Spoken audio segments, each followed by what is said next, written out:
out, I guess the next step is IETF last call. So that's Is on. the third of those documents that we've reached the milestone, but we don't have an RFC.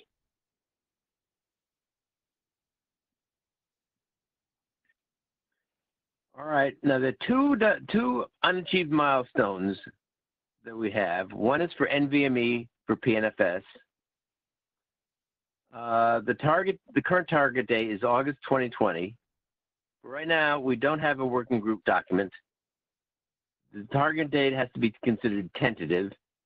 We may need to discuss a possible new target. We'll be hearing about that work from Soren on the 29th. All right. The other thing that we'll be hearing about today is RPC RDMA version 2, when the two associate documents. That's targeted at December 2020. That seems to be on track. I'm assuming that the current version scope is appropriate, and I think maybe we'll discuss that when Chuck has his talk.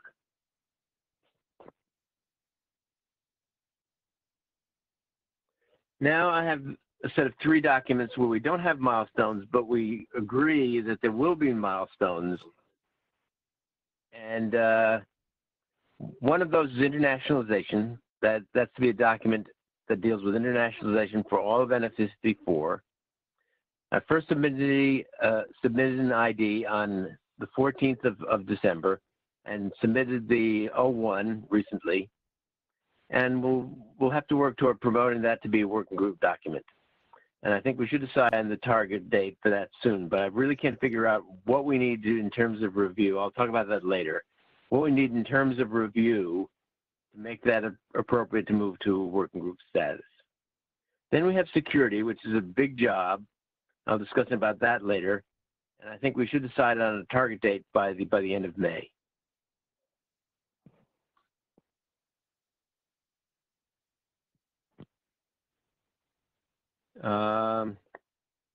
And finally, we have RFC 5661 BIS. And before I start and work on that, I have to work until I have RFC 5661 SESQI to use the base. And I don't know when I figure that's not happening now. It might be a month, and we'll just see what it is. And once that's out, we'll just discuss. I'll decide on the target date, and we'll speak to Magnus about that. So that's the end of that. So now we'll move on to the next person. All right, so that is, the next item on the agenda is Tom Haynes, who will be talking about draft IETF NFSV4 DELSTID. I'll get his slides up in a second.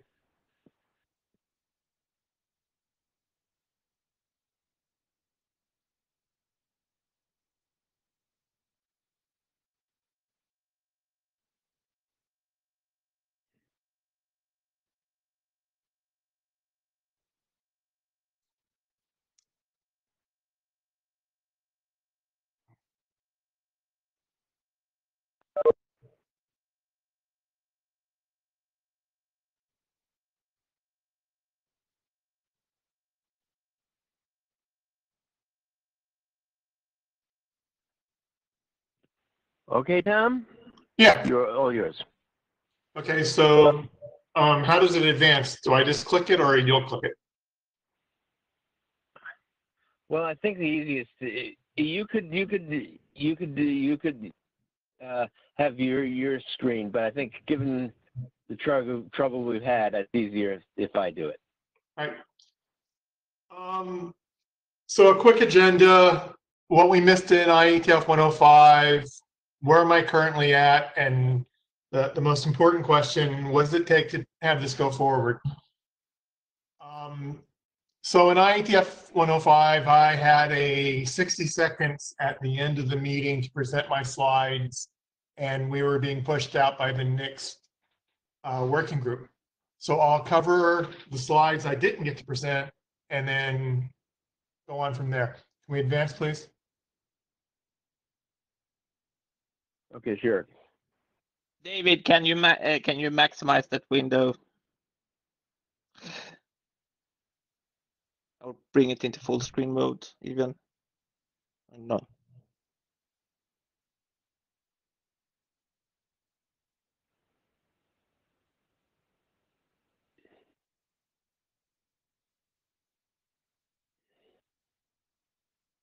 All right, this is it. Okay. So since on the last draft, what we introduced was a new operator called layout WCC. And what this is intended to do is, like the read and writes out of V3, we want to maintain weak cache consistency to avoid round trips to the DSs to update the size, M time, and A time. And this is a advisory piece of functionality in the sense that the MDS can determine whether or not to use the WCC data or not. Next screen, please.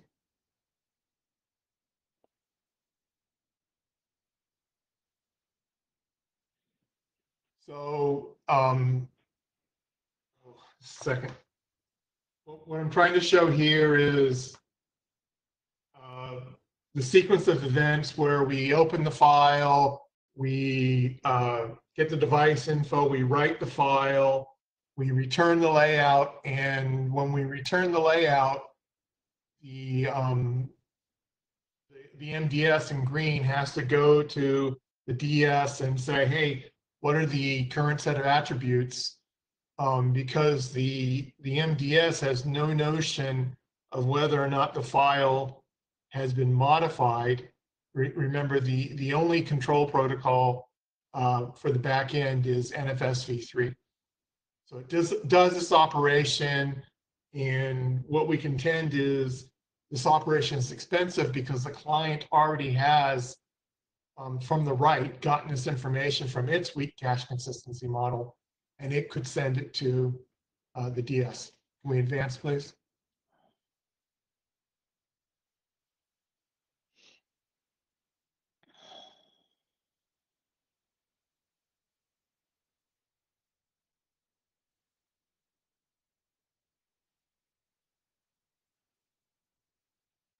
Okay.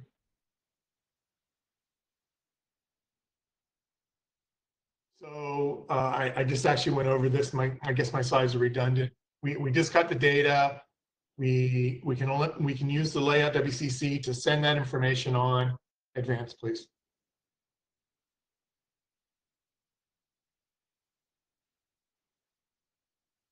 Advance one more time, please.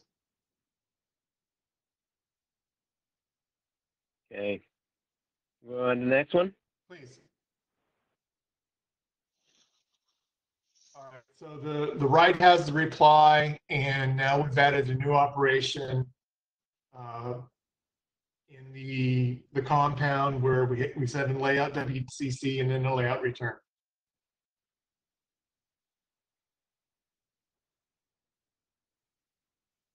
Next slide, please. Sure.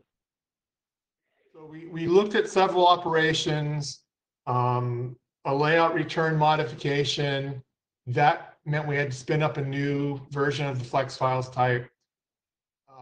The layout commit, but the layout commit actually has strong cache consistency, not weak. And it has additional semantics that we don't want. So, basically we looked at RFC 1813, yanked out the WCC, and presented it here. Next slide, please. Mm-hmm. So this catches us up with what we had at 105. The first version had everything but the layout, weak cache consistency. We agreed to make it a working group item, and I never finished off the review items. Okay.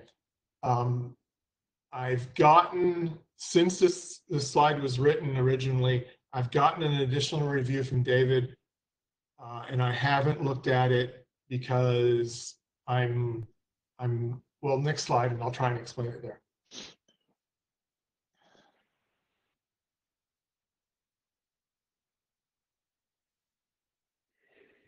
So we've got an implementation of almost everything. We have this, and we found that the time skew is a killer. And what I mean by this is this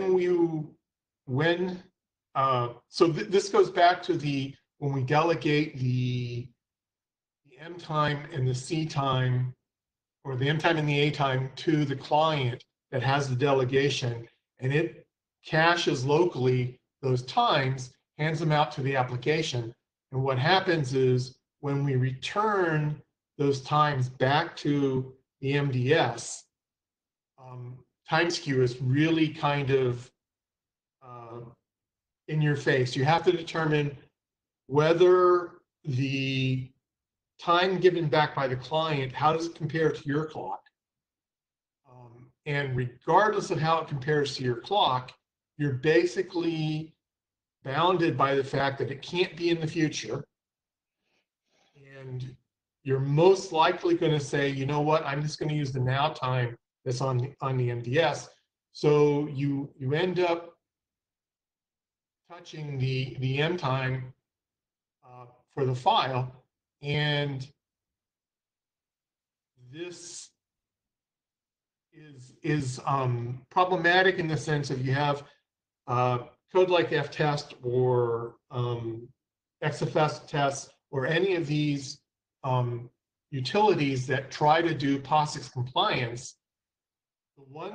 The really simple ones, they create a file, they make some test that's going to do something for POSIX compliance, and then they sleep for a second, and then they take a stat and then they assert whether or not something's changed. Well, with delegation caching, it doesn't change. What happens though is if you have some application that must have the same M time, or must have the same M time from start to finish, it's going to eventually discover that the M time has changed from underneath it. So that's the biggest killer of is that acceptable or not to your application? And I need to add some verbiage to talk about that. Next slide, please.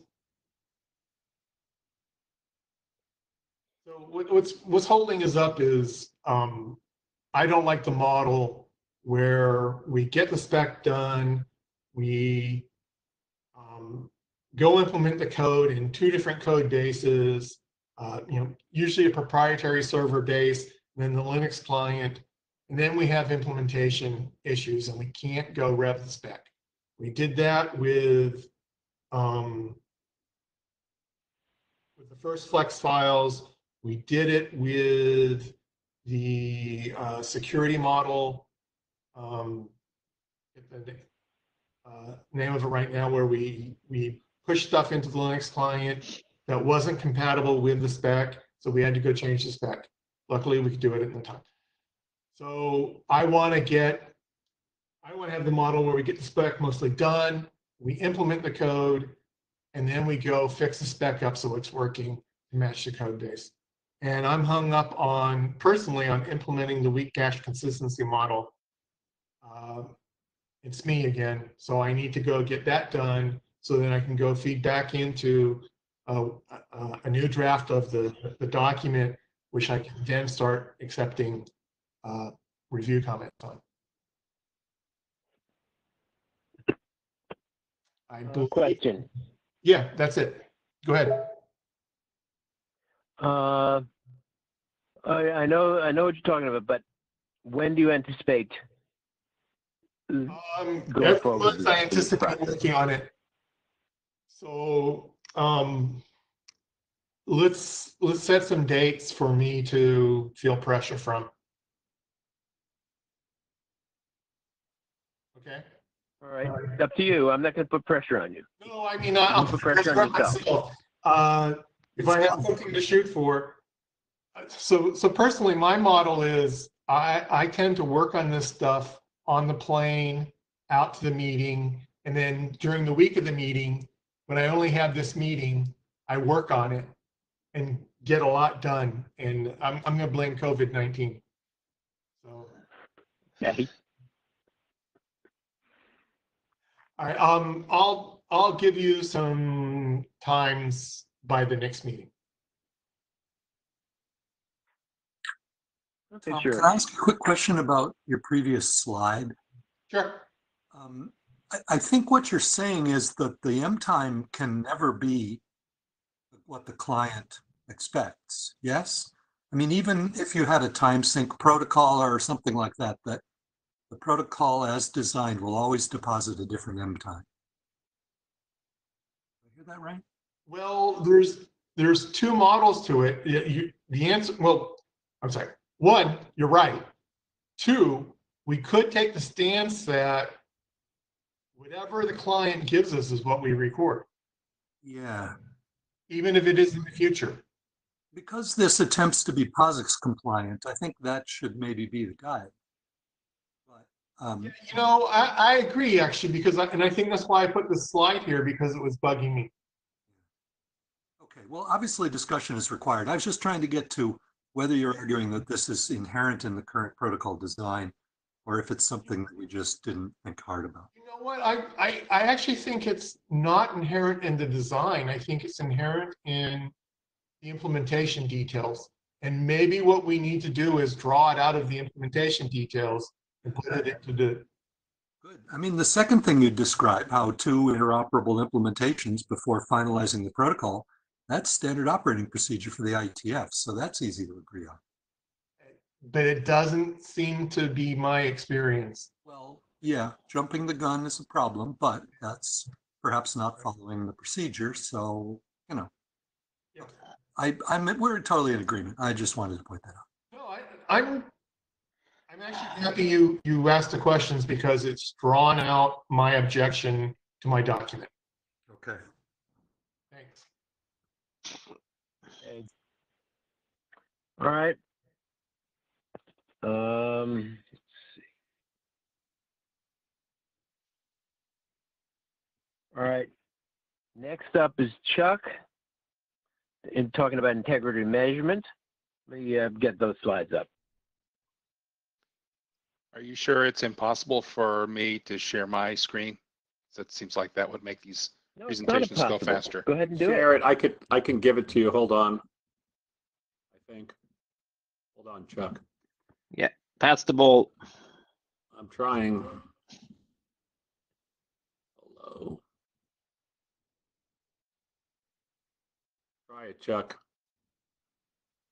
All right. Okay. Chuck. Can you see it? Yep. Perfect. Yep. All right. Everyone hear me okay? I can't answer about everyone, but I can. Good. I hear you perfectly, Chuck. Okay. Purpose of this work, I'm just reminding folks what we are doing with this. There's a Linux implementation of a file integrity measurement architecture, and we would like to be able to store this integrity measurement metadata on NFS servers using either a standard extension to NFS. Is there a question? Okay. Or a sidecar RPC protocol that is also standardized so that non-Linux implementations can be completed. So I was attempting to write all this stuff down in documents and move it through the IETF process. And we hit a stumbling block last fall after IETF 105. The original document was this IETF NFSV4 integrity measurement. This is now a working group document that describes the protocol extensions for exchanging the metadata, but it treats the metadata itself as opaque. So there was some objections from Craig Everhart and Spencer Scheffler that you know, if the metadata format isn't described somewhere, then broad implementation, that is non-Linux implementations, would be difficult to produce. There's also a hint at a legal issue, which I'll get to in a minute. So at that point, progress on this document was essentially stopped. And the request, as I understand it, was for a metadata format specification be provided, maybe in this document or maybe in another. My choice was in another document, and we'll get to that in a minute. So as I started working on the metadata format document, we realized that there were some legal challenges because this was only, there's only a code implementation. There is no specification that we could find anywhere. There's some online documentation in the form of wikis and whatnot, but there really is no specification. The code itself is under GPL v2, and that kind of eliminates the opportunity for us to contribute it directly to the IETF. So we had some alternatives. We could work with the Linux Foundation to identify the original code contributors and request their permission to relicense the contributed code under GPL and BSD instead of just GPL v2 only. And then that should enable us to contribute the format specification to the IETF. The other two bullets on here are really, I guess, nonsense. I mean, this is kind of the only alternative that makes sense, unless someone else has an idea here. Well, I don't want to make it a suggestion, but defining a new on-the-wire metadata format that can be translated locally on the server or client to a native format certainly has precedent. Okay, I'll take that under advisement. Thank you. Okay. I'm just making a note of that, so I'll be a second here.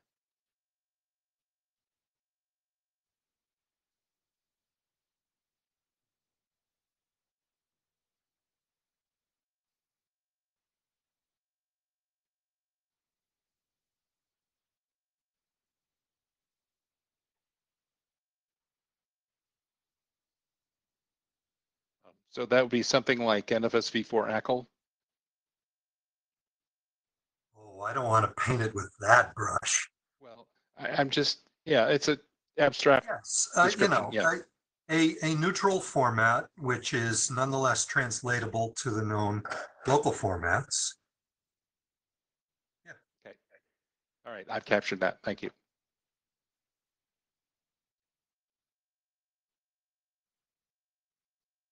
So this slide kind of describes what the format requirements are. So if we were to create a new neutral format, it would have to adhere to these requirements. It would have to be extensible. It would carry a signed checksum. And the checksum would be, the hash would be computed via a standard hash algorithms like SHA-256. So I don't think that that sounds feasible. A neutral format sounds feasible based on these requirements. I think it wouldn't be too difficult to do, and it would certainly get around our legal issues. So currently, I just want to describe the legal status really quick of the current effort. I am working with a lawyer at Oracle who is in contact with the Linux Foundation. There's already plenty of Linux kernel code that is under dual license. Mr. Talby, you are aware of probably a lot of that or an author of it, for example, in the RDMA stack. So that's not out of the realm of possibilities. All of the authors that we've been that we have been able to identify are still active contributors. And I've been in touch with most of them. No one has objected to this process. None of the authors have objected to the process. So that process is ongoing, and but unfortunately, it's kind of it doesn't have a determined endpoint. We're still just working on it and seeing where it goes. So I do have a metadata format document that I can't share because sharing it would effectively be a contribution to the IETF, and that would put that contribution under the IETF code components license, which we cannot do. We don't have permission to do that yet. But the document exists, and I can provide, I can send copies to people who are interested in looking it over. It just has to remain private at this point. And I'm not sure if people can see the bottom of this slide. The current implementation status is I've got a prototype in Linux. It's out of date with it's out of date in the sense that the kernel has moved on. It's an old prototype, or it's based on an old kernel, an older kernel. And I've had some conversations with the folks who are actively working on the Linux IMA implementation, and we think that for remote file systems, we will need to have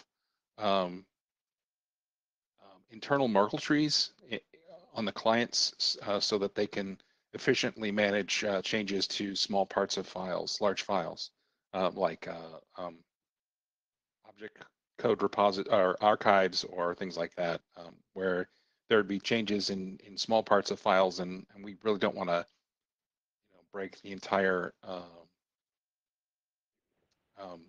checksum just because of a change right in the middle of a large file. So I think people might recall that there was a proposal to use FS-Verity, which is a Linux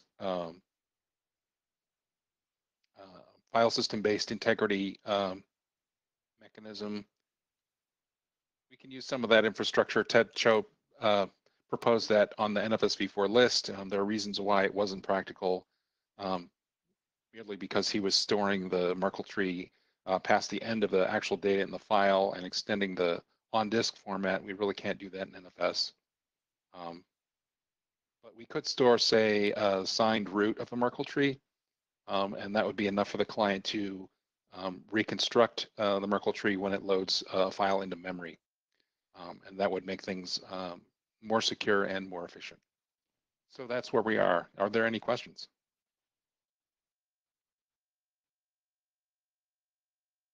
I would like to get access to the draft, please. So I can, I want to understand in more detail.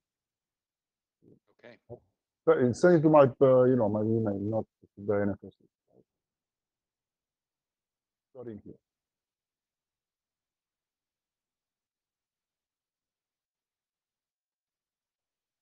Chuck, how large is a typical Merkle tree for a file in percentage? I missed the beginning of your question. How big is a typical Merkle tree for a file based on the percentage of the size of the file? I don't have a ready answer to that. It's significantly smaller than the file content. So if we're talking about, tens of gigabytes of file content, a Merkle tree might be 1 or 2 megabytes. Yeah. It's like a list of segments and hash calculations for the segments, that kind of thing. Yeah, we would basically do it on a page basis. Yeah.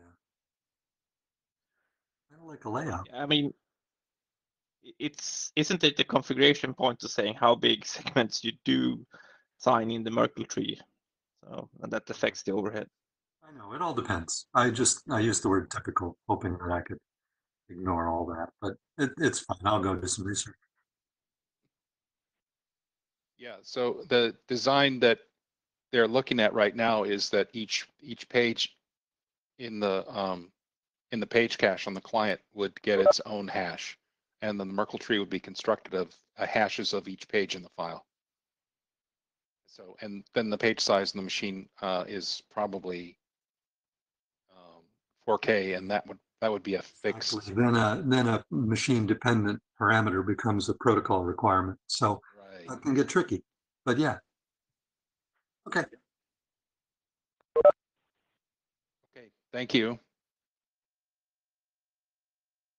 Hey, this is Brian Pulowski. Quick question. Who is JS that's logged in?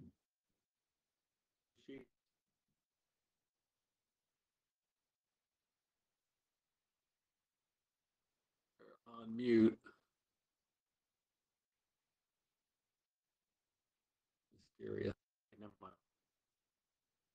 Back to you, Dave. Well, I think we're still with Chuck's doing something. Chuck's next. Chuck. Yeah. Okay. So this is a sort of an overview of RPC over RDMA version 2. I know that this is not an interesting topic to a lot of people. There's a lot of detail in this. We can drill into the detail, or we could get to the interesting questions. I'm not sure what those are, so I'm looking for some feedback from the audience. What are you most interested in hearing about here?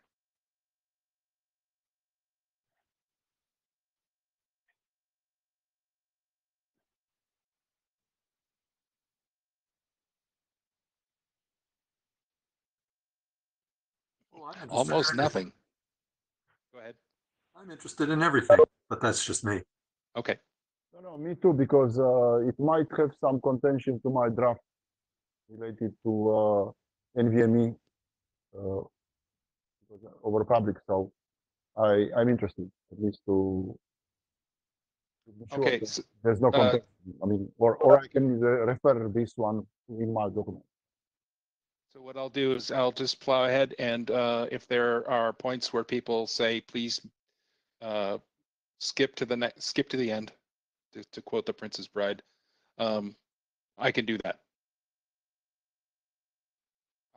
So there are several documents in question here. The two most interesting ones, or the ones that are being worked on at the moment, are the RPC RDMA version 2 document, which defines the new version of the protocol. That's a working group document, and we do have a milestone, as Dave mentioned before. The other document is a new upper layer binding that would apply to version 2, RPC over RDMA version 2, and the NFS protocols.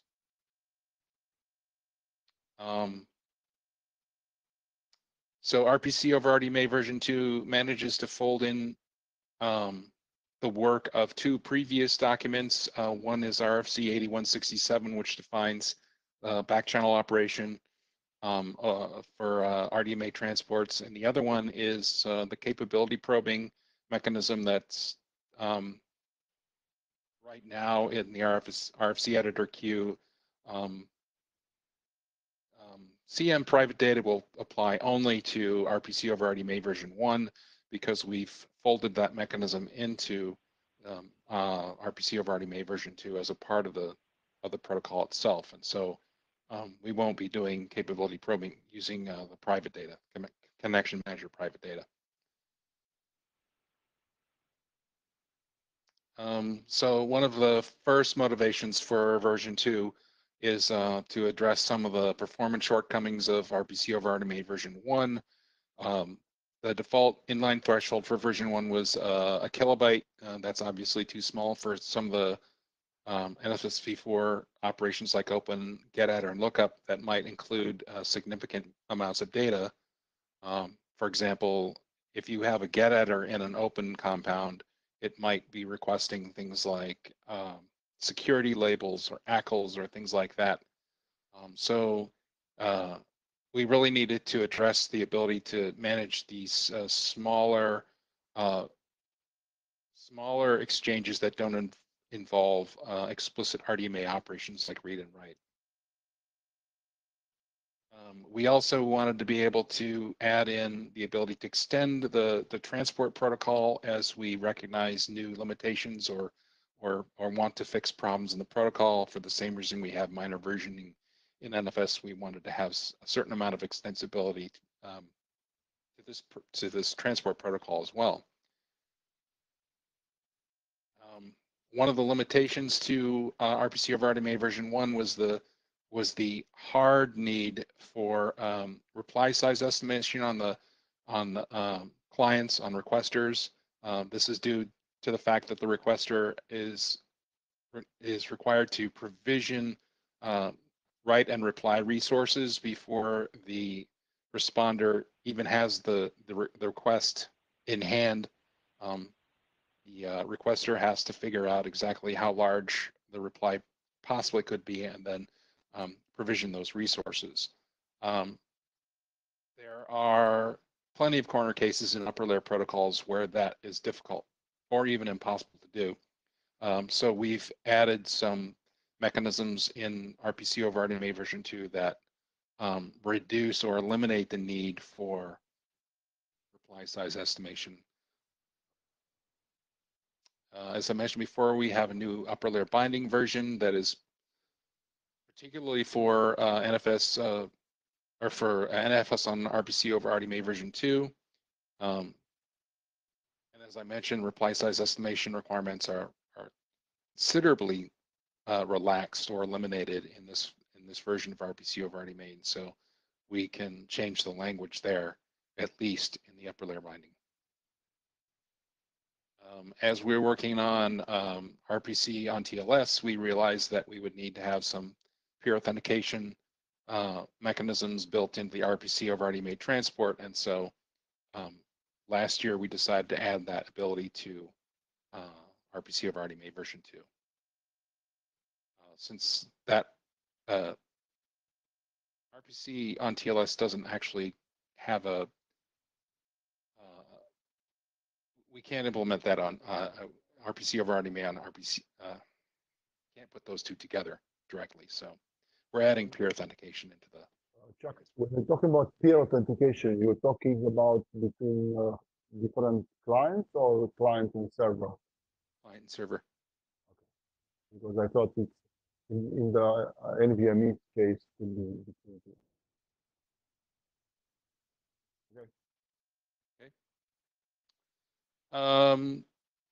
So this is kind of an eye chart, but I wanted to show the differences in the way the XDR is defined between version 1 and version 2. Dave did most of this work. He can maybe add some color to this if people have more detailed questions. But the idea here is basically we want to be able to allow authors to write new XDR definitions that can be combined with RPC over RDMA version 2, the base protocol, and then people can just suck these definitions out of the documents mechanically and concatenate them and get a working XDR definition for the combined protocol. I can go into a little more detail here, but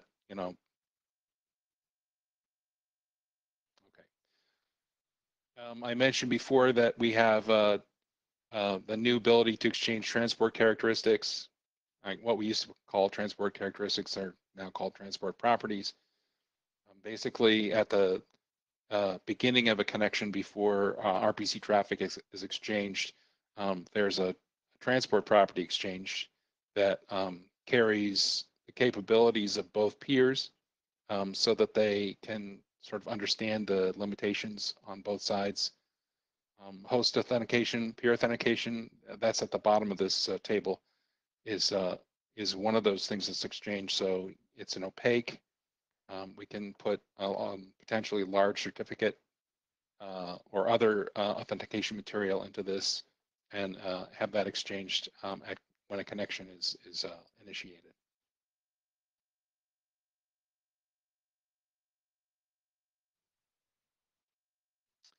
One of my pet projects for this version of RPC over RDMA is to enable support for asymmetrical operation, and that is any kind of exchange of message where there isn't exactly one response.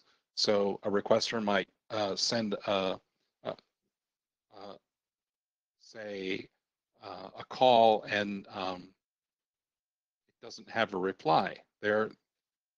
That's not really part of the NFS family of protocols, but some RPC protocols do that.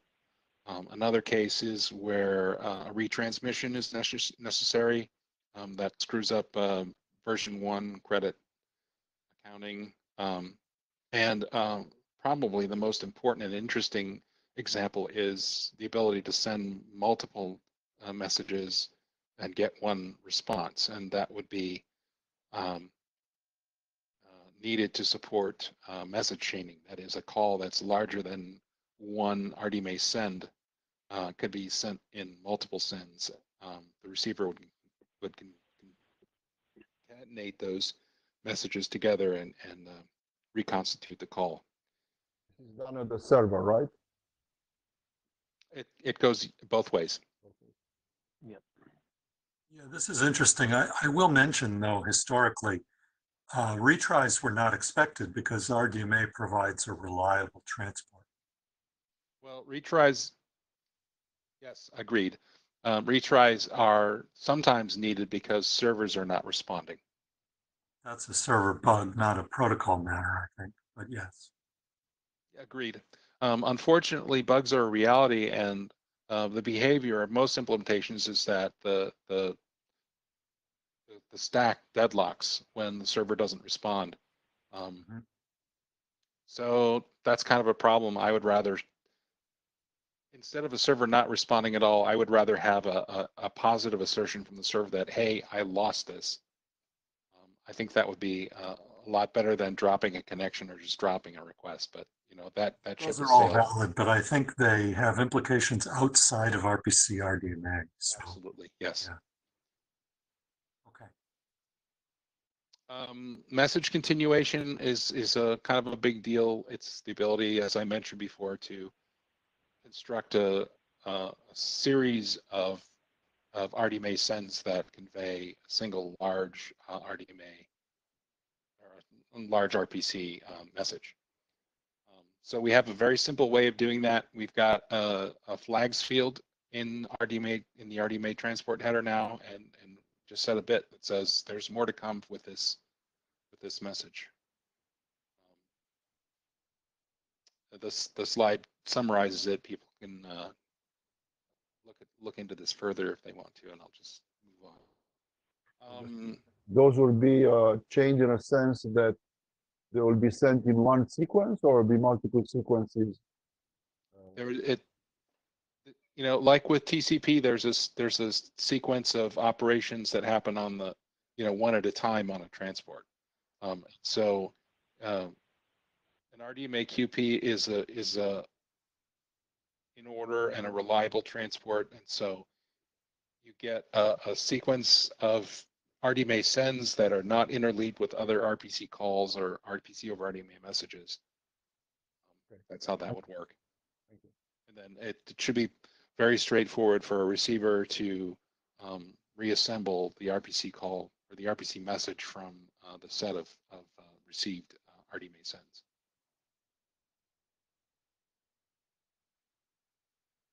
I guess it does bear mentioning that credit exhaustion can occur on a receiver in the middle of a sequence, like an extended sequence of continued messages. And we have added a provision to the RPC over RDMA transport version 2 protocol to deal with that situation. I think I might mention that in a later slide, but if not, I can go over that. There are still some open issues. As I've been improving the Linux NFS server implementation, I noticed some issues around dealing with parsing read chunks. And maybe Tom can help me with these a little bit. Yeah, don't get me started on position 0 read chunks, but yes, okay, go ahead. So yeah, I mean, I'd kind of like, in the other direction, we've got a reply chunk, which is, basically that's the sort of converse of a position 0 read chunk. And a reply chunk is significantly less ambiguous than a position 0 read chunk is. And one of the things I've been sort of fantasizing about is actually getting rid of position 0 read chunks. And yeah, right. So for the uninitiated, the position 0 read chunk is intended to provide a way for very large requests to be transmitted to the server. And basically it sends an empty request with a pointer to the request that the server then fetches via read. And a reply chunk is, like Chuck mentions, kind of the opposite. Provides a buffer that the server can opportunistically RDMA write into. And they're both really awkward. They were designed for compatibility with corner cases in the protocol. I would love to see them go away. I suspect that to make them go away, we may have to infect the upper layer protocol slightly. So we may want to proceed with care. right, I haven't seen vectors for that infection, but I will certainly heed your warning. Okay. So anyway, this slide mentions a couple of corner cases that are kind of interesting. With the current read chunk formats, we can have gaps in the RPC message. If I guess that would be a bug in the requester, but there's no. I'm sure servers aren't prepared to deal with gaps, if broken clients, that is, and I feel like I don't think we need to design the protocol to be robust in the face of a broken implementation. Yeah, but it feels like we want to have server implementers, an increased amount of awareness among server implementers that this is a possible bug and it could be abused by a malicious client. I think that's the job of the internet draft author, but yeah, okay. Dave? I think the issue we need here to address here is the spec seems to need to say that this is misbehavior. And some of the cases you talked about in V1, it doesn't do that. Yep. And the third bullet is similar. It's certainly possible to construct a read list that contains overlapping read chunks. And so maybe we want to have some explicit response from a server that says, this is bad, don't do it. Yeah, that would be really awkward. So I'm going to blame all omissions on RPC RDMA V1 on my co-author, Brent Callahan, who's not here. Okay. Agreed to. Okay. Anyway, those are some things I noticed while hacking away on the version 1 implementation in Linux. Let's see, what does this slide say? Okay. I think we need to make some explicit statements in the version 2 document about some of these issues.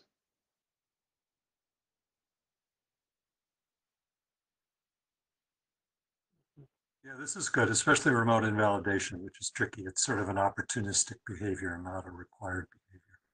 Yeah.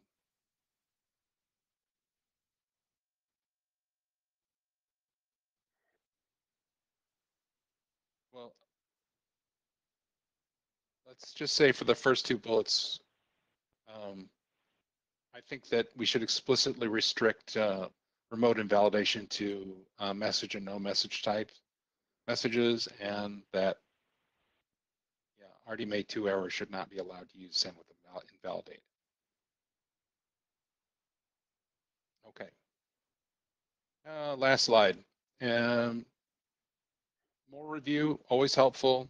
I encourage it strongly for my documents and for everybody else's. I'm certainly lax in that regard. So review.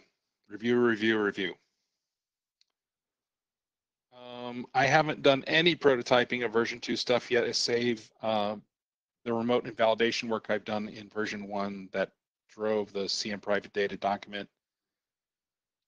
I'm beginning to have this conversation internally with the folks I work with to see if I can get some interest in them actually stepping up and writing some either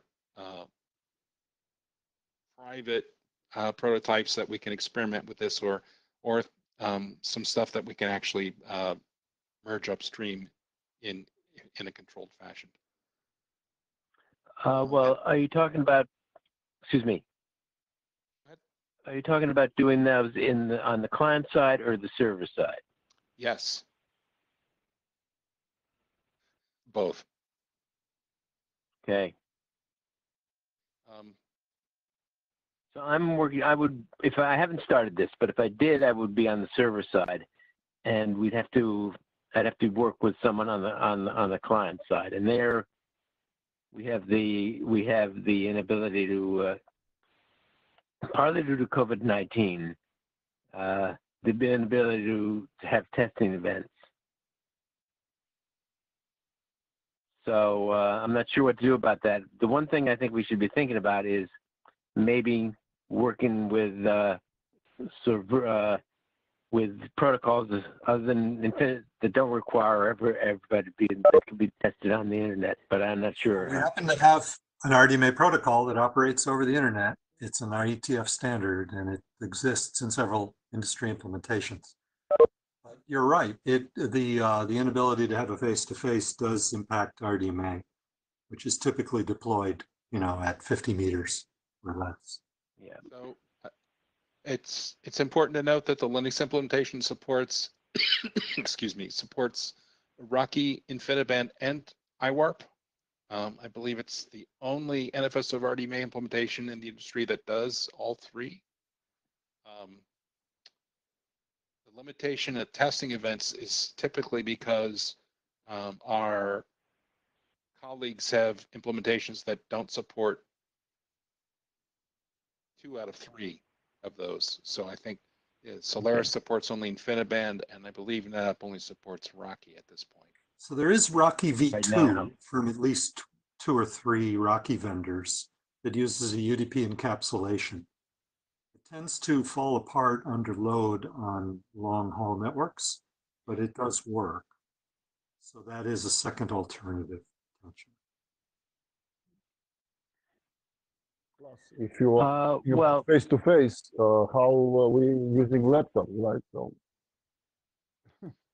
I don't. With Linux, I was going to say with Linux, we certainly can use soft IWARP now on a laptop. Okay. There's also soft Rocky, which is pretty poor, what but is does the operate. status of the soft IWARP? Is that in good shape? Because we have soft IWARP on our side, and that would be that'd be good to try interoperability at distance. So Olga, your colleague Olga Kornitskaya at NetApp did the Linux soft IWARP testing for NFS over RDMA, and she confirms that the stack works for NFS, at least for light loads. Well, I'll talk to her about that. Yeah, the status of soft IWARP in Linux is that it is upstream, so it's in a standard kernel as of about 6 months ago, I think. And I mean, actively maintained. Most people report that it functions well. It interoperates with hardware implementations. Yes. So, pretty good, I would say. Yeah, it was that was actually something that I had been driving the Linux RDMA community to adopt, simply because this testing issue has been present since we've started doing NFS over RDMA testing at these events. And I think soft IWARP is something that everybody can get around, except maybe Solaris. just because they don't seem to have the developer resources to implement that right at the moment. What about Rocky V2 is also software only? Or is it Linux can do a soft Rocky V2. Rocky V2 has hardware implementations from a number of vendors. Yeah, I know, of course, but I'm thinking about testing because if I'm talking about NVMe over Fabric, it's important for me. Because we want to support all the protocols.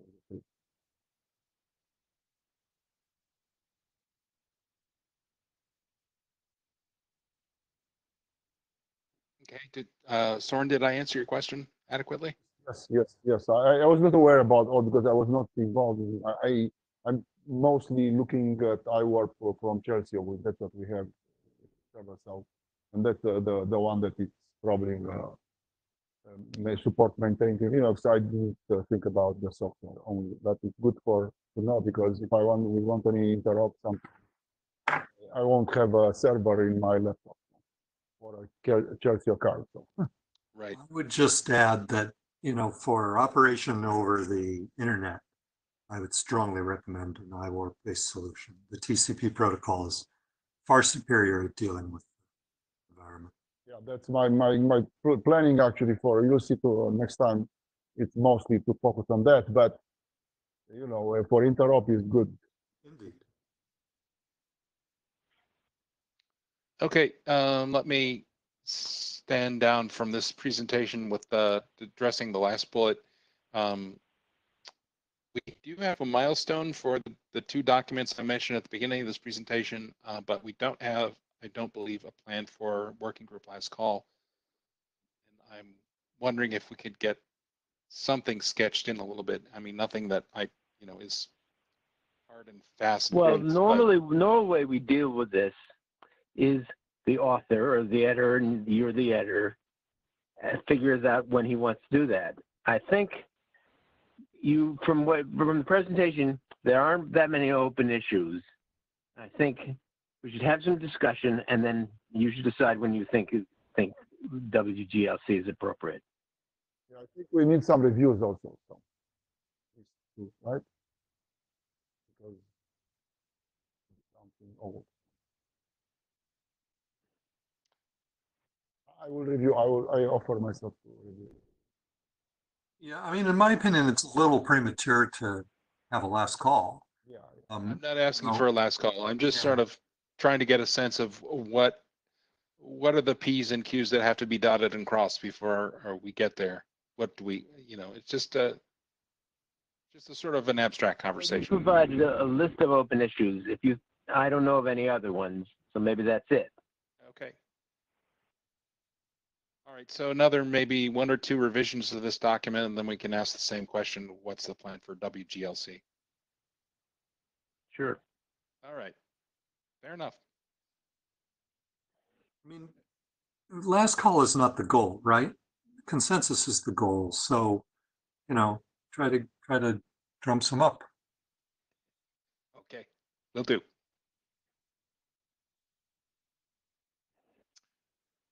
Okay, I guess I'm the next slot too, is that right?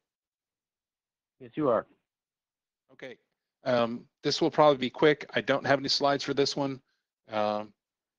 Essentially, I was hoping to ask for any further comments or concerns about the RPC TLS document. The AD review is quite vigorous. I think the document is in much better shape than it was before going to AD reviews. So now is the opportunity for anyone to speak up and make any comments. Could we, this is Magnus, can we quickly discuss this CID things for DTLS? I sent a reply to this, but you maybe haven't read it because I did it during the meeting so far.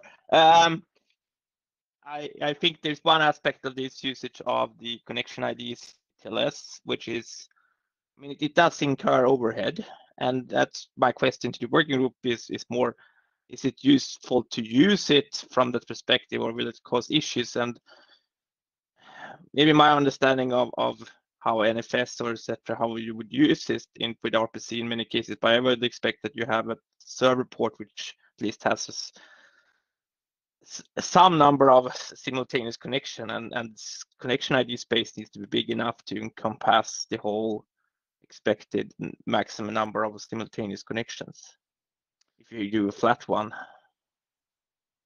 So if I could offer a little context, I'm not really an expert with DTLS, but first of all, RPC on UDP is generally for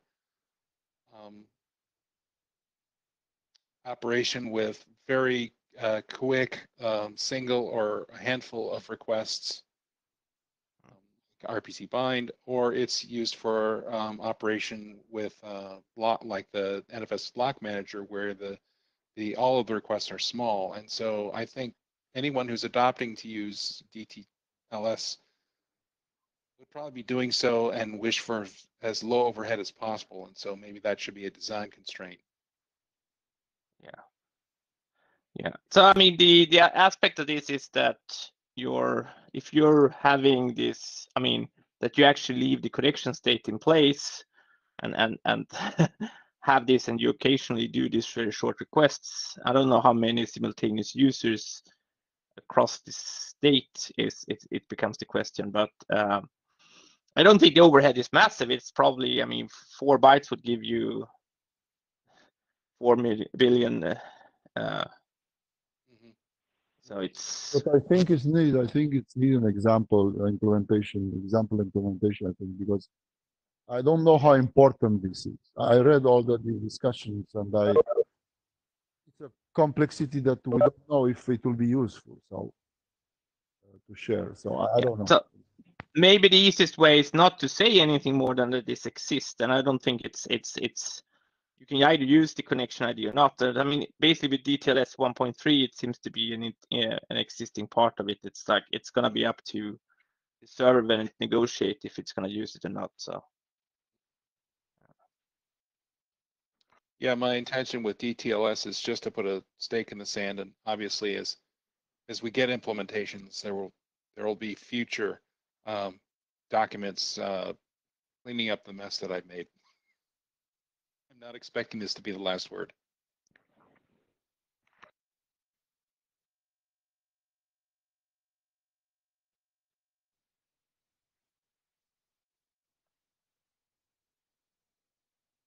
Okay, any more comments? Nope, not for me.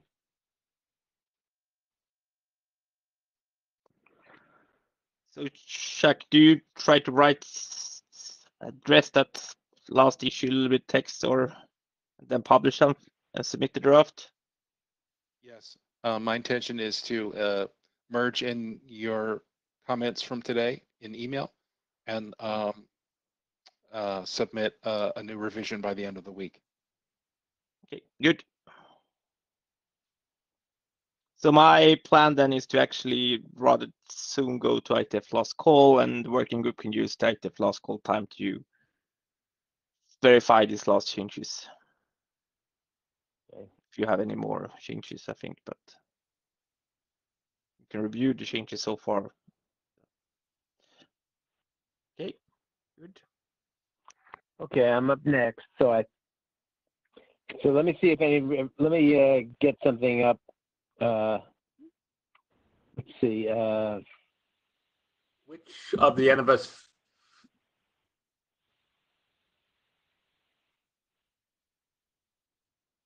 I'm going to be.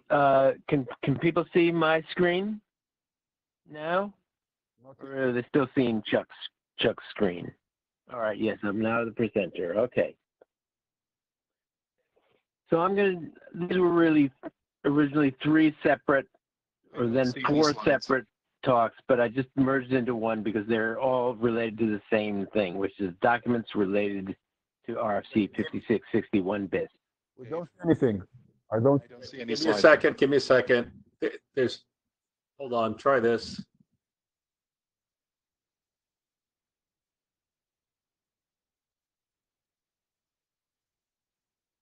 It keeps telling me that I'm the presenter, but I don't. But if anyone that's There's fine two- for me, but There's 2 logins for NFSV4 working group, which I assume is you. You have to share your screen, Dave. You are the presenter okay, because you're the person let who's me see speaking. how to do that. I think I have done that. All right. Let's see. I think we don't know. Right, okay. There are 2 NGs, so I don't know. Yeah, that's what I gave it to both.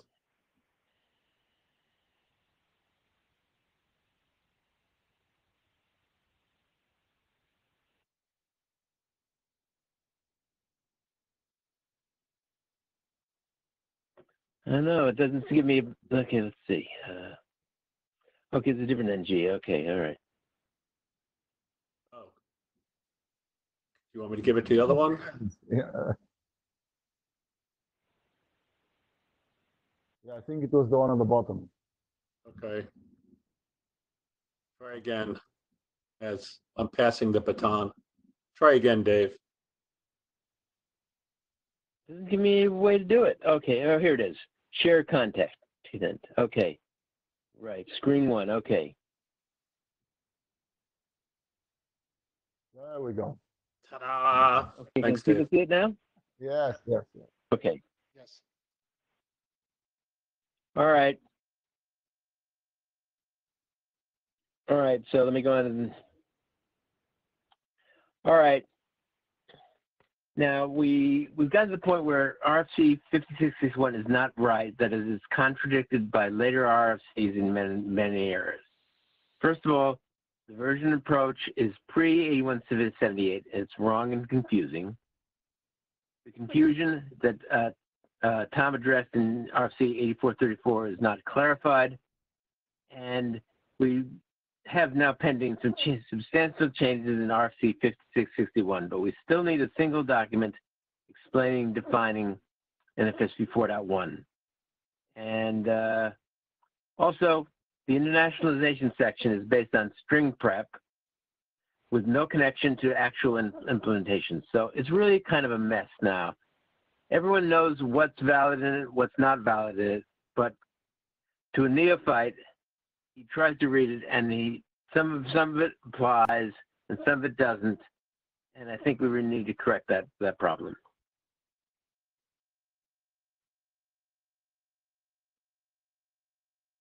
The big issue is the treatment of security really needs updating revision. There's no threat analysis. The vague goal of supporting use on the internet and lack of attention to monitoring threats and use of office in the clear with no authentication of client is treated as optional. Actually, the word optional is used in RFC 7930, but the word optional is not used in 5661. It does say may implement.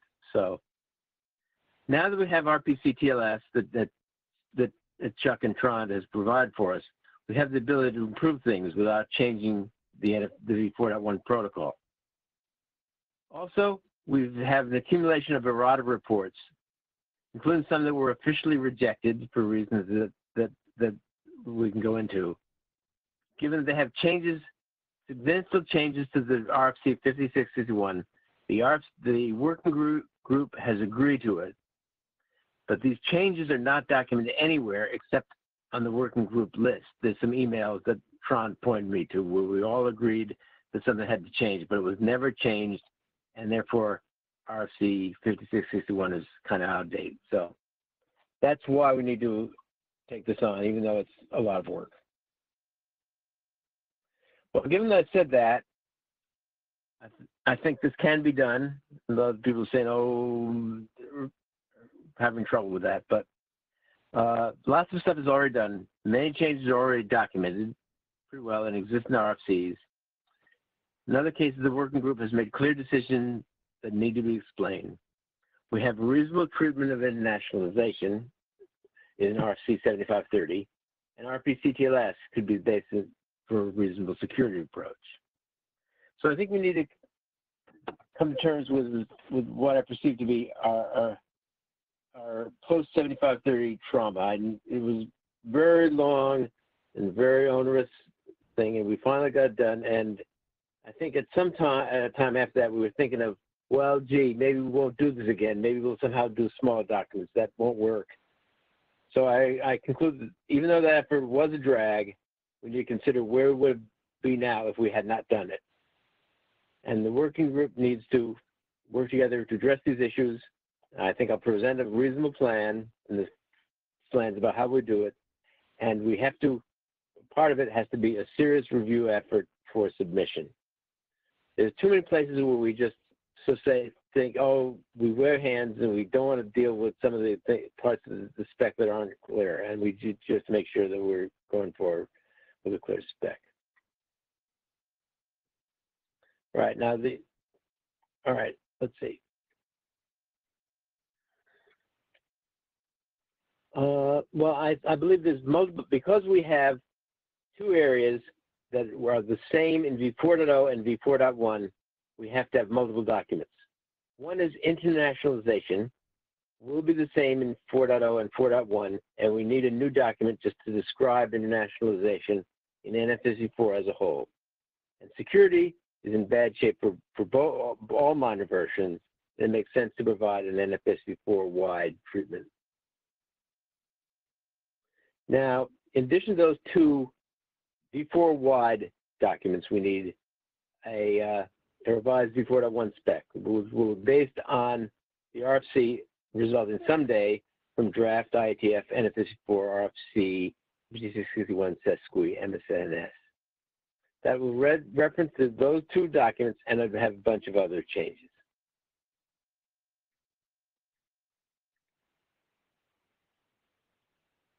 Okay, let's go over to internationalization as far as along. I have actually IDs, and I think they're okay, but we need some working group review before adoption, before they're adopted as working group documents. But that's as far as along. Security, which I'll spend most of the time in this talk on, needs to address the existing weaknesses, which apply to all minor versions.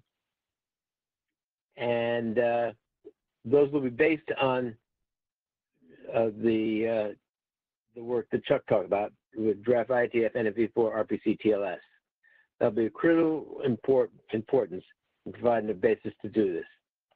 Now, I'm expect to produce an informational ID about our options and choices in the security area.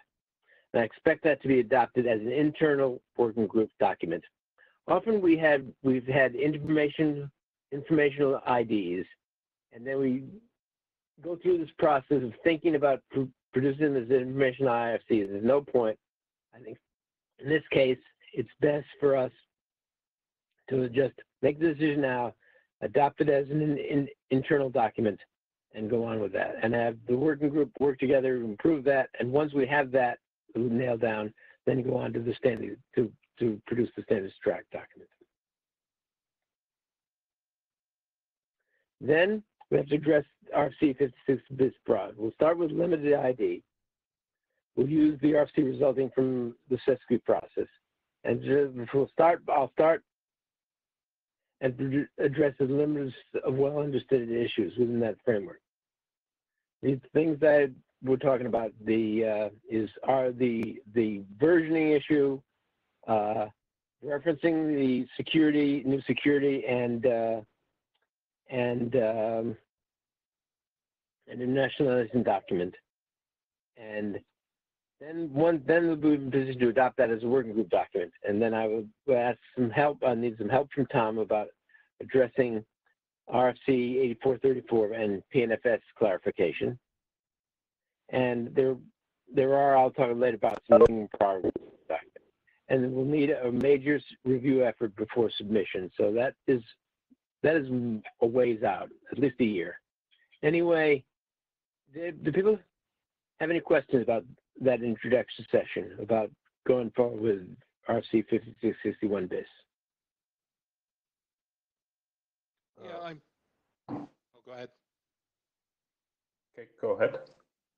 Okay, I was wondering about why we would include PNFS in the BIS document rather than having that also separated into a different document. What were you thinking? I didn't hear. Well, we're breaking out security and internationalization.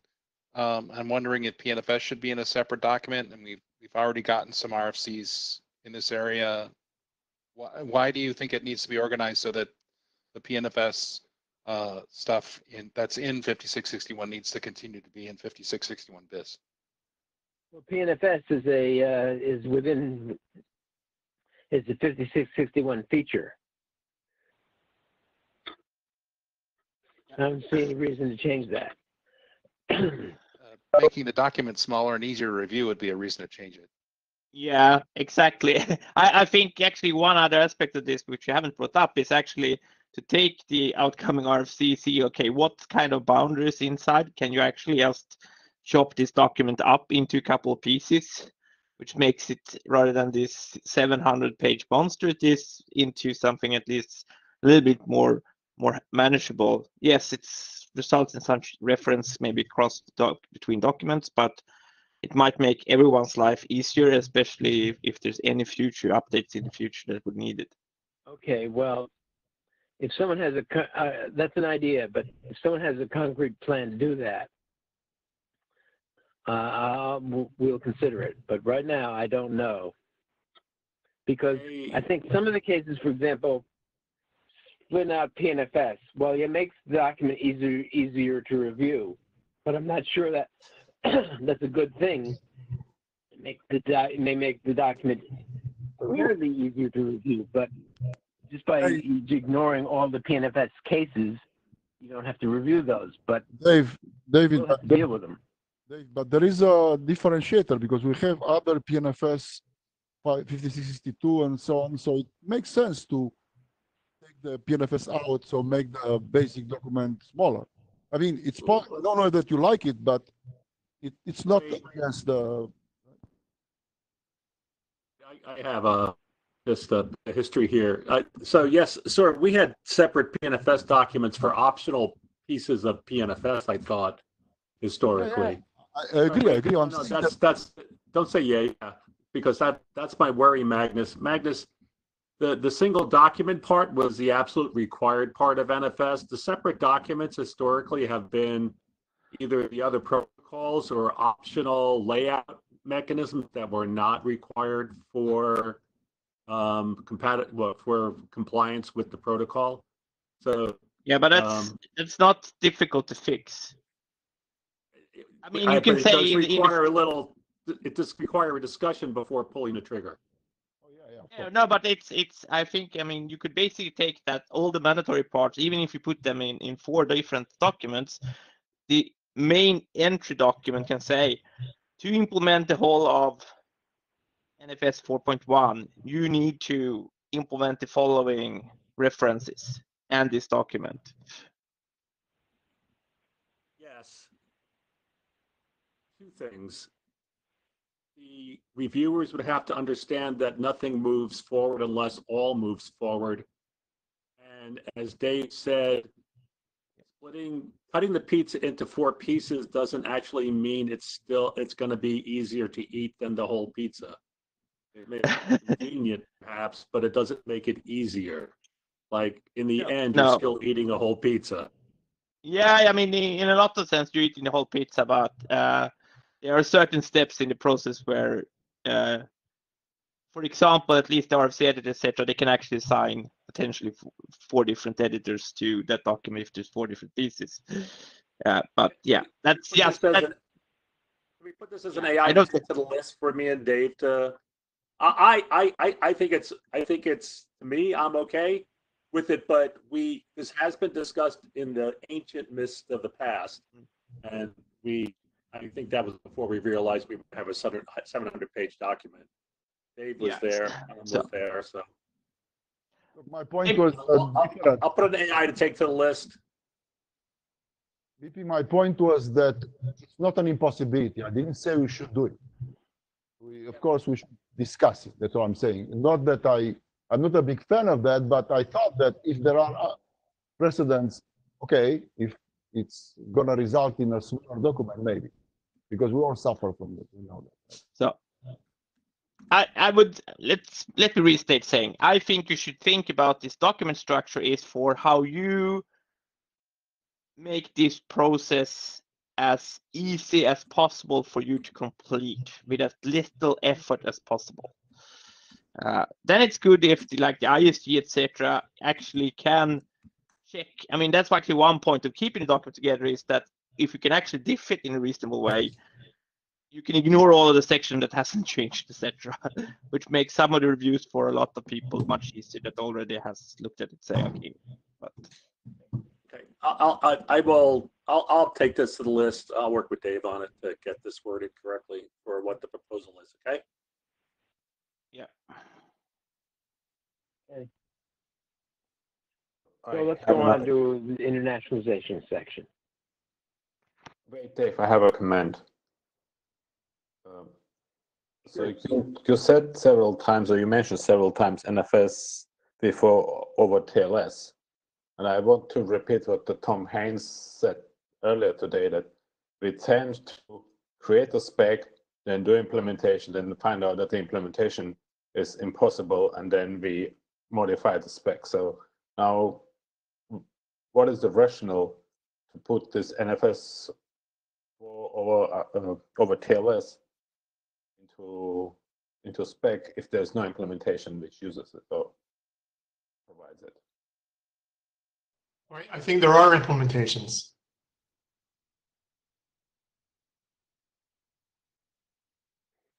Yes.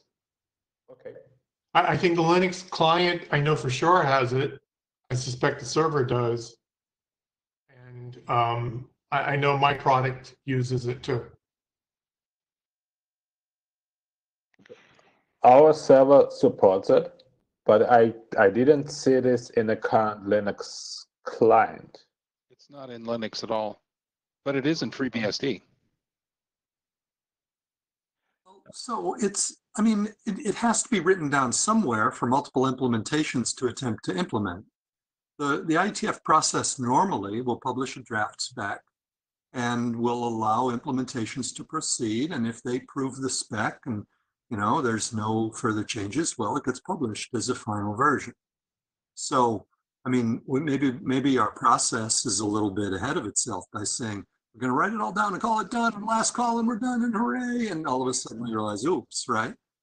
Well, the IETF, in theory, shouldn't work that way. The other problem we had, Tom, was when you have a big 700-page document, you can't implement it all. Well, yeah. Right. And it can't be reviewed. Magnus has a good point on that.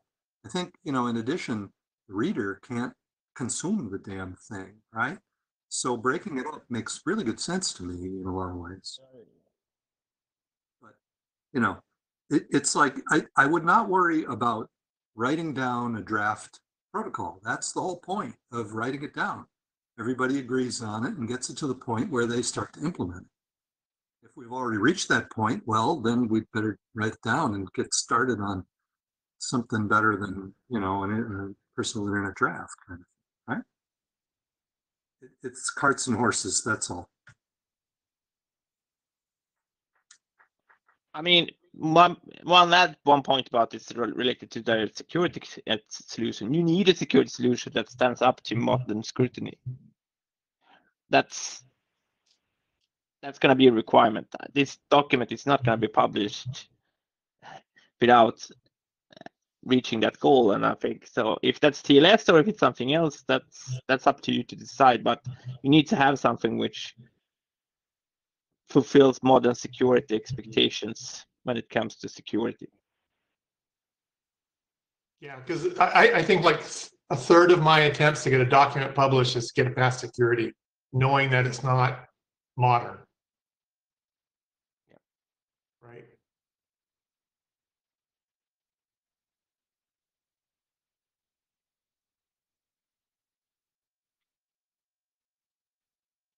All right.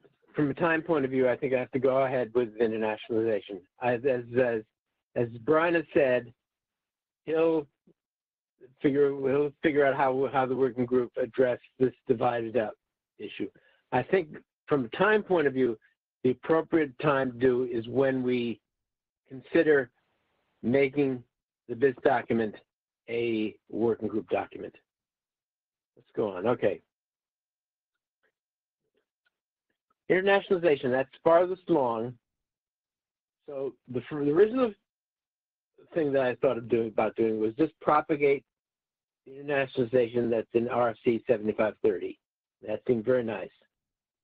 We have NFSV4.0 implementations did not match RFC 3530, but did match RFC 7530. It turns out the V4.1 implementations did the same thing.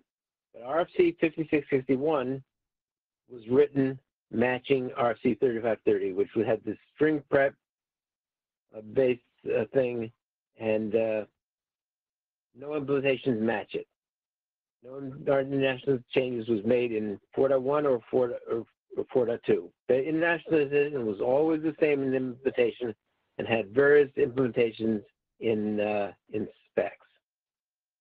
So I thought, well, one could just apply the whole internationalization of RFC 7530 to RFC V4 as a whole. And that was the approach I took in the -00 ID. Then I found out there's a problem.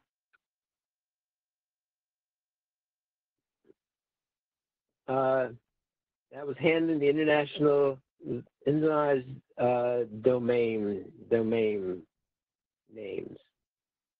And so when I found that, I took what was in RFC 7530, which was valid to conform to IDNA was that it was a 2003. Now, many of the things that in the documents the server are supposed to do, including those that says should do, which I can't, are an obsolete document, and there's no way I can produce a new document that says do those things. So IDNITS allows these to go through, but I don't think it's appropriate for a new document, even if the ISG would accept it, which is a kind of doubt.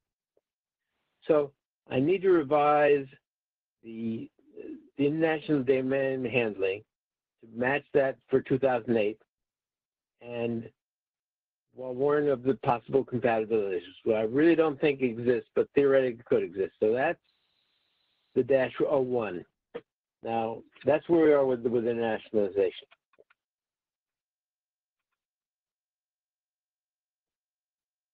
So we need a path going forward, and I need people to review the latest ID, but I have some trouble doing that because a lot of people don't want to or are not able to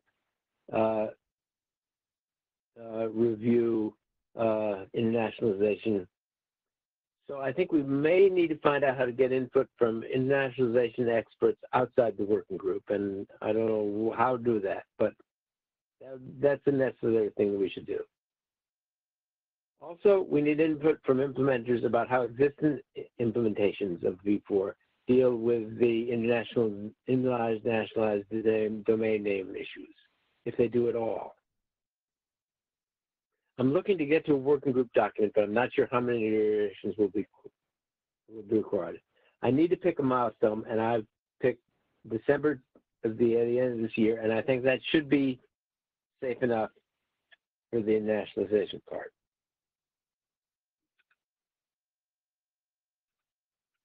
Now, as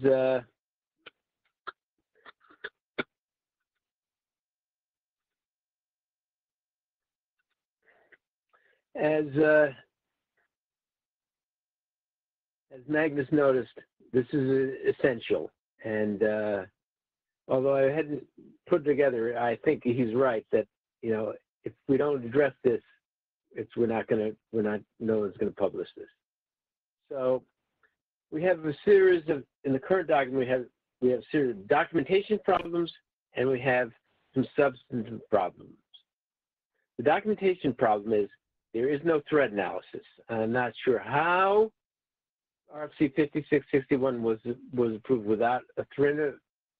Supposedly they're all supposed to have them, but we don't have one. And the goal is secure use on the internet. Now, it's not made clear if that has been in the document, whether it's been realized. And here's the spoiler alert, it hasn't been. Now, there are a couple of major substantive problems from implementation. There's lack of encryption use. There is a provision for encryption, but almost nobody ever does it. And the extensive use of auth-sys in the clear without authentication of the clients, and therefore you have the possibility that anybody can simply say, here's a request under auth-sys, and the server has no choice, has no real choice but to execute it. Now first, I'll look at the problems with presentation. There's no threat analysis, which is required by BCP 72. Well, it's not clear how the various NFSV4 RFCs got through without. 3530 probably was done before RFC, before BCP 72, but 5661 and 7530, I don't know how they slipped by. Now, the problem is, yes, that's a requirement, but really, it's not clear what a security consideration section should say without a threat analysis. In RFCs 7530 and 5661, just to be a series of security-related observations. And, well, yes, but it doesn't really tell you what kind of security you have. Or it's the way, or someone can confuse that security isn't very good.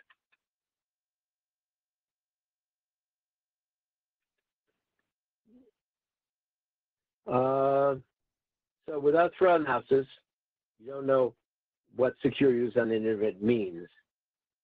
And if there are security choices, what is effective making such choices? For example, the use of security of auth-sys is treated as optional.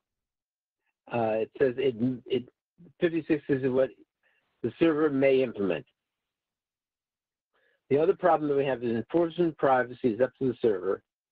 Cost is mentioned as a reason not to do it. There's no attention to the corresponding consequences, which is basically that all your data can be seen or modified by pretty much anybody. And so the question arises, the normal security considerations say, what are the security consequences of these insecurities? But the document doesn't really deal with it, and just currently seems to assume they're not important. And that's a problem that we have had again and again, that people just assume that security is important, but we have to change that. Okay. Now the first substantive security problem we have is lack of encryption use. Privacy is treated in the specs as an expensive add-on. Well, as defined, it is expensive.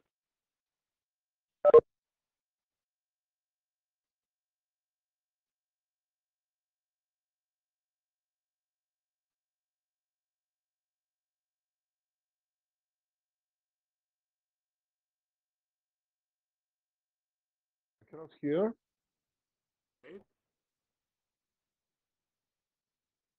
I think we just lost Dave. His microphone logo disappeared.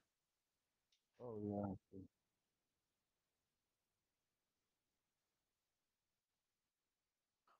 He's talking, but he doesn't know we can't hear him. Yeah, someone to send me a note.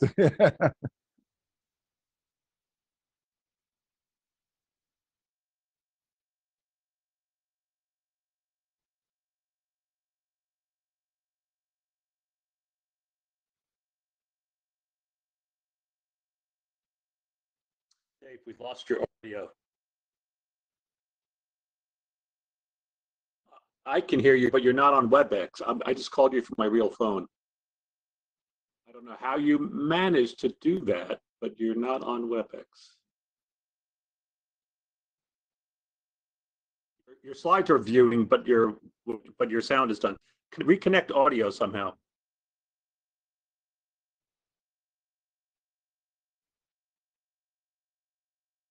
His phone dropped off. Yeah, yeah, your phone dropped off.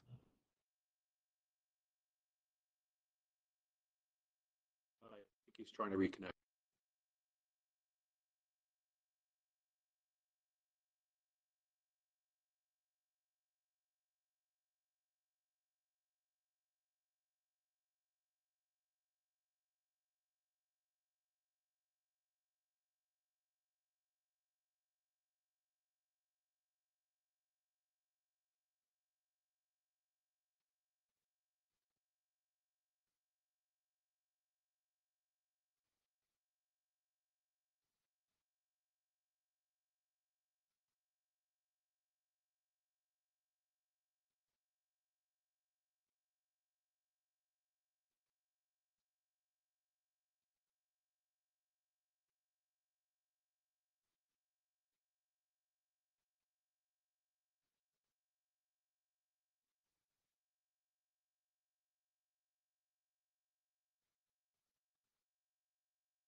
really love that video feedback we get from his screen when he does this.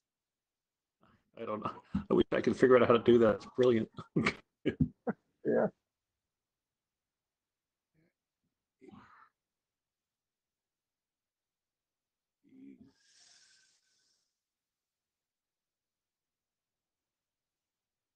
He's on a toast.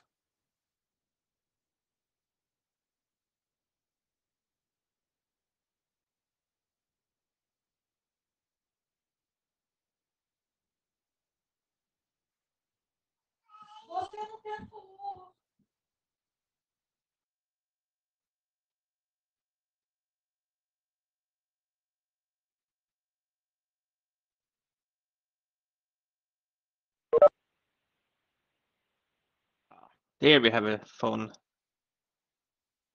Okay. Yeah, you're back.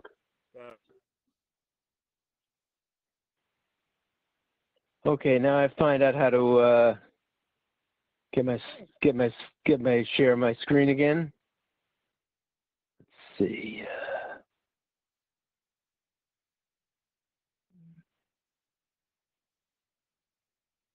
Mhm. We are seeing your screen, so. You seen it? Yeah, just bring Yeah, up but a you're slide. sharing your whole desktop, I think, and so if you only just move to your Okay, fine. the Let's go forward. bring up the Okay. presentation So you can again. see it now? There we go. Yes. Yes. Yes. All right. So now I'm on slide 17.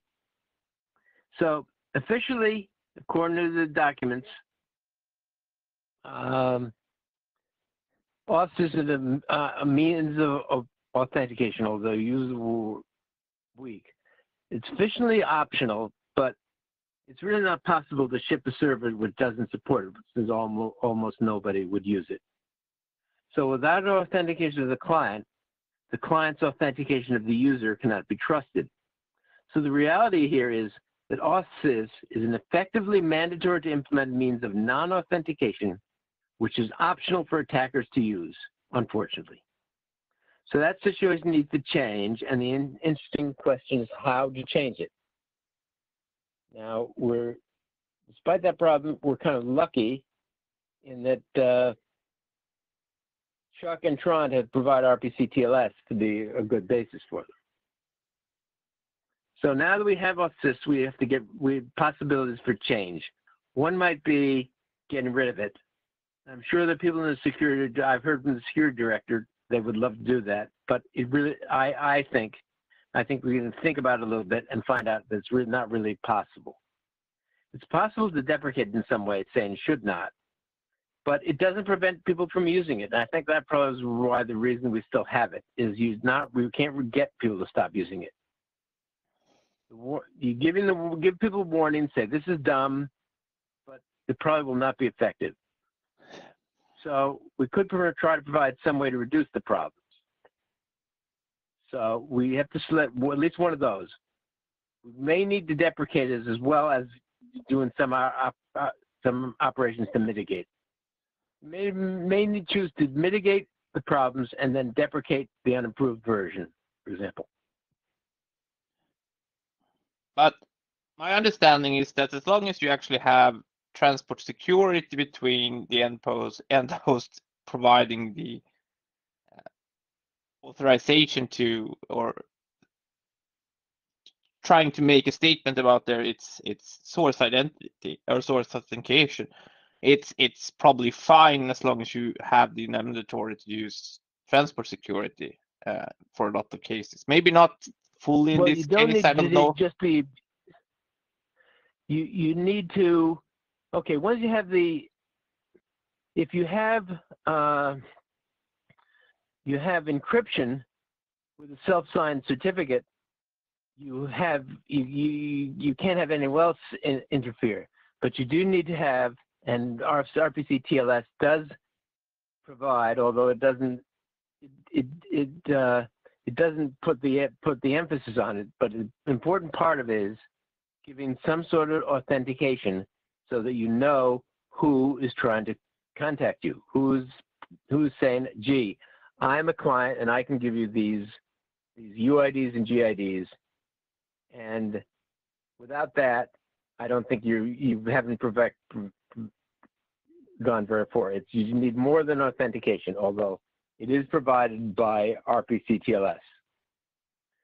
So so you need to specify.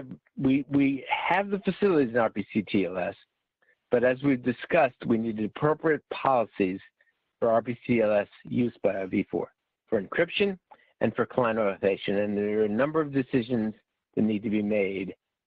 And I'll try to go over those, although I only have 11 minutes left. Yeah, maybe just one clarification on my point here is that in an environment where you moved off from having any unsecured, what's it called, statement about your identity from the client side, and the server and the client can trust that it's talking to the intended server. In that environment, you might not require client device or hard encrypted client authentication because the password, etc., or similar secrets might be sufficient. Because now you moved from an environment where it was possible to easily snoop them to an environment where they really should be secrets. Well, right. Okay. Point. So, but that's you might have additional requirements in the environment. When we speak of client authentication, we mean two things. I think typically SEC RPC GSS provides authentication of the client user, but the authentication we're talking about that's provided by RPC TLS is authentication of the client host, and that's. When I say client authentication here, it's authentication of the client host. Yeah. I assume this is going to be a substantial discussion in the end, and the threat analysis is going to go into this also, I think, explain why certain aspects of it's needed or not in different deployments. I know we expect to be controversial, but we'll have to work on that, yes. Not that it's controversial, I think it requires discussion that you go through it all. So,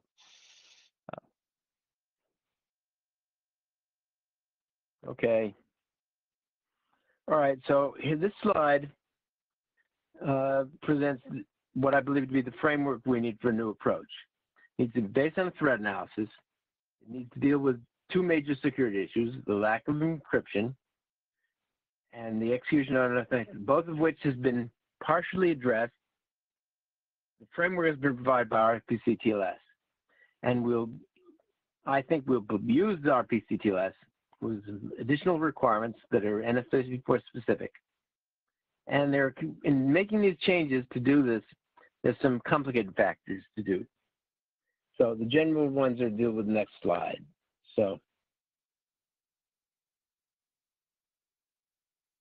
well, often we talk about, well, we need to change the requirements. We said this is optional, and we need to change it so it should not. But I don't think we can do that because, first of all, when you create new requirements for newer facilities, like, gee, you have to use RPC TLS, well, maybe someone hasn't done it yet, and you can't really say you're required to do something that you can't do. And we need to adjust. We may need to adjust ill-advised requirements like OSIS being optional.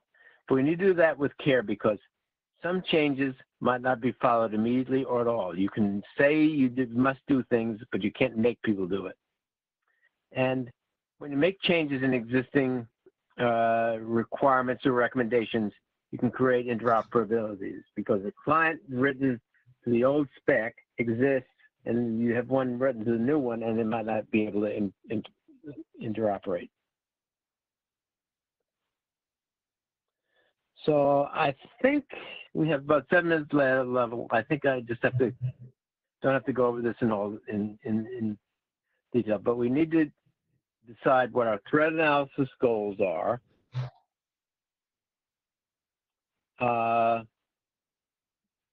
One of the goals is secure use on the internet, and it's been assumed by a lot of people that in the typical networks we work on within covenant networks, we don't need that level. We pretty much need that level of security because, you know, if you are not working in an environment essentially where everyone has the same password, that you want to protect user A from seeing user B's file. And the fact that they work for the same company does not do that. And I think we can stop assuming that somehow the fact that we're on an isolated network means we don't need to deal with security. I disagree with We that. have specific policies about when you require to use encryption, and I think most people would say you always should use encryption. RPC-TLS encryption is a good fit, but there are other forms of encryption that either are provided or will be provided. One is encryption. Encryption in the RPC over RDMA adapters often provide encryption, which you don't see, and I think that needs to be allowed. And also, probably eventually we'll have TLS equivalents such as QUIC. So we need to formulate a requirement that you have authentication, but needs to be you have encryption, but needs to be sufficiently flexible so that you'll. Okay, I'll skip that one because again, it's getting kind of late.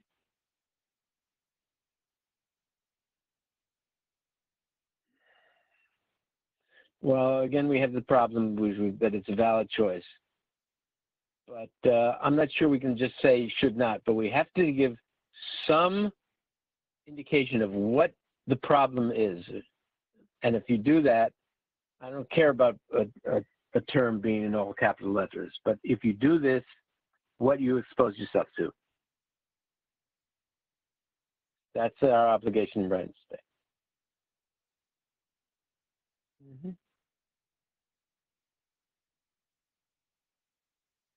All right.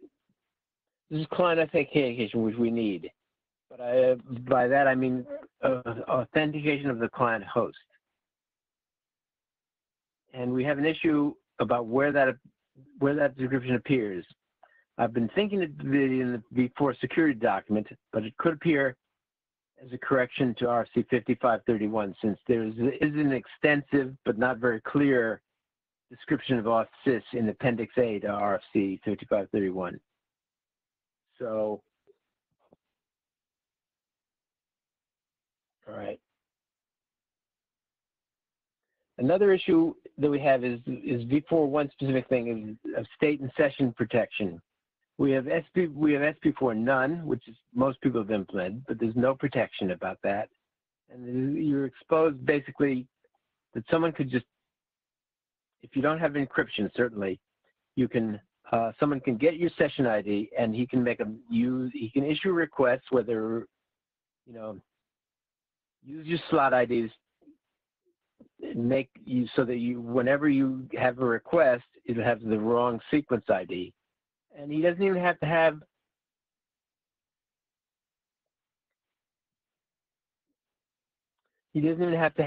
a high value user do it. It can just any user. And without that protection, you're exposed to the knowledge. So that's something we have to address.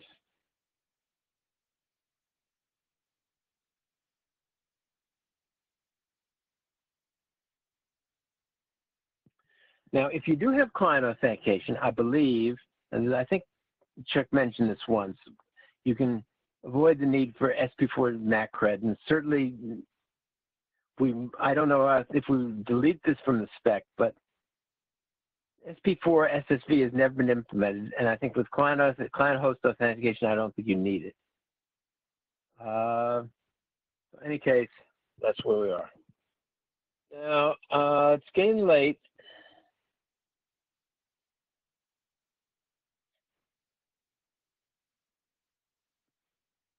Now, some of this is to be superseded by the remarks that Magnus made about maybe splitting this document up. But I think if we do that, the appropriate time to do that would be when I've done the work that I anticipated in the personal ID, and we make a decision of what the way to go forward is with the standards track document. So anyway, I think that's done, and it's almost 3 o'clock, so that's it for me. Questions?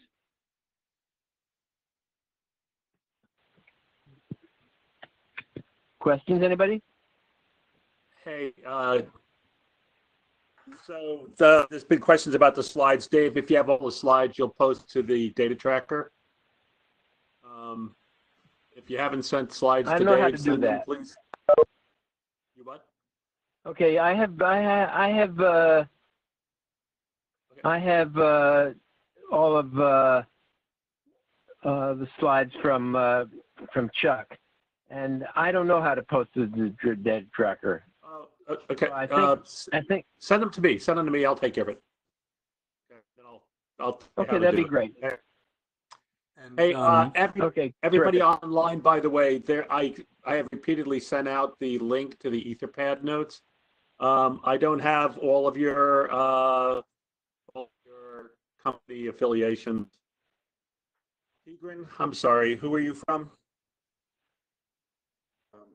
I'm kind of spy here, so I'm from Daisy. Got it. Spy International. Got it. From Germany. So Haynes, you're at where? NetApp these days? No, Hammerspace. Hammerspace. I knew that. And Alpi. Microsoft. Stuff in there. Yep, I knew that. I see myself. Microsoft, please. Got it. And then Jorge. Is he still on? Jorge Mora was on. Anybody know? NetApp.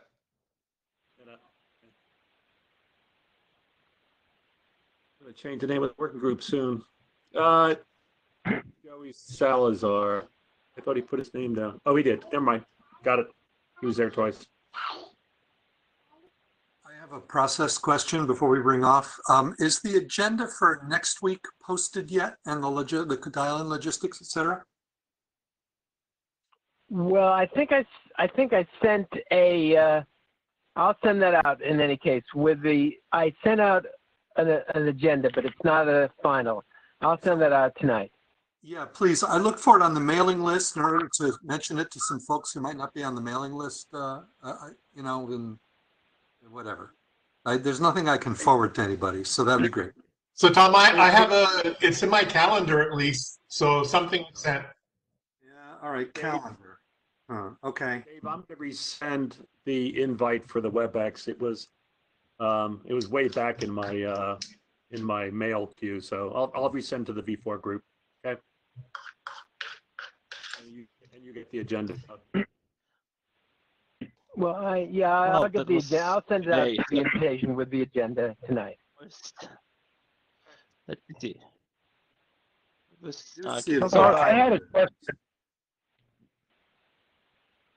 I had a question. Yes. This is Mark Washke. With regards to the authentication of the host client versus the user on the host client, that is one of the things that sort of needs to be addressed somehow in future documents, because it is becoming a problem where we've got group permissions are not necessarily enough. There are actually some access control lists that it would be desirable to be reflected that are per user, and so being able to authenticate as the given user that's privileged to look at the files is a highly desirable. Well, we have that now. I mean, that's how ACLs work. Yeah, I know ACL, but I'm saying that if you're using weak authentication and that the client can lie, if you can own the client, the client host, then you can basically masquerade as anybody. Right, that's the problem. Yeah, and I'm just saying that it would be an interesting or desirable if there's two kinds of authentication being carried in the requests, that someone might necessarily want to authenticate to the host client separately and then carry that authentication through to the servers. Right now, with the RPC Sec GSS, you have just the client user authentication.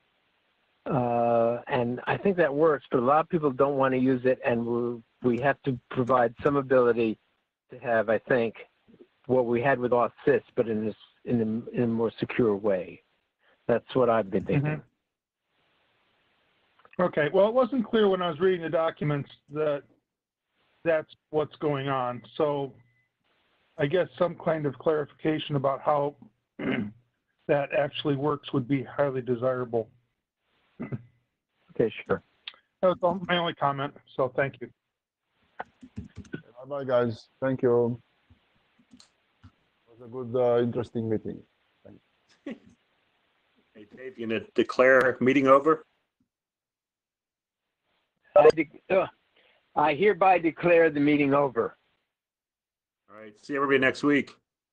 Next week. Bye-bye. Thank you.